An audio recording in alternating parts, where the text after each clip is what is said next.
ನಮಸ್ಕಾರ ವೀಕ್ಷಕರೇ, ಕಿಲೋ ಚಾನೆಲ್ಗೆ ಸ್ವಾಗತ. ಕಡ್ಲೆ ಬೇಳೆ ಮಡ್ಡಿ ಮಾಡುವ ವಿಧಾನ. ಕಡ್ಲೆ ಬೇಳೆಯನ್ನು 6 ತಾಸು ನೆನೆ ಹಾಕಬೇಕು. 1 ಲೋಟ ಬೇಳೆಗೆ 1.5 ಲೋಟ ಬೆಲ್ಲ, 2 ಚಮಚ ಬಿಳಿ ಎಳ್ಳು, 1 ಲೋಟ ತೆಂಗಿನ ತುರಿ, ಸ್ವಲ್ಪ ಏಲಕ್ಕಿ ಪುಡಿ. ನೆನೆಸಿಟ್ಟ ಕಡ್ಲೆ ಬೇಳೆನ 4 ಸೀಟಿ ಹೊಡೆಸಿ ಕುಕ್ಕರ್ ತಣ್ಣಗಾದ ನಂತರ ಮುಚ್ಚಳ ತೆಗೆದು ಅದನ್ನ ಗ್ಯಾಸ್ ಮೇಲಿಟ್ಟು ಕುದಿ ಬಂದ್ಮೇಲೆ ಏಲಕ್ಕಿ ಪುಡಿ, ಕಾಯಿ ತುರಿ, ಹುರಿದಿಟ್ಟು ಬಿಳಿ ಎಳ್ಳು, ಅರ್ಧ ಚಮಚ ತುಪ್ಪ ಹಾಕಿ ಹಿಂಗೋವರೆಗೂ ತಿರುಗಿಸ್ತಾ ಇರಬೇಕು ಚಮಚ.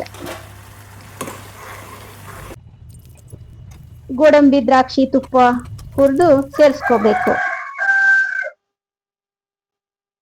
ಕಡ್ಲೆ ಮಡ್ಡಿ ರೆಡಿ. ವಿಡಿಯೋ ಇಷ್ಟ ಆಯ್ತು ಅನ್ಕೋತೀನಿ. ಲೈಕ್ ಮಾಡಿ, ಶೇರ್ ಮಾಡಿ, ಸಬ್ಸ್ಕ್ರೈಬ್ ಮಾಡಿ. ಮುಂದಿನ ವಿಡಿಯೋಗಳೊಂದಿಗೆ ಸಿಗೋಣ. ಟಾಟಾ, ಬಾಯ್ ಬಾಯ್.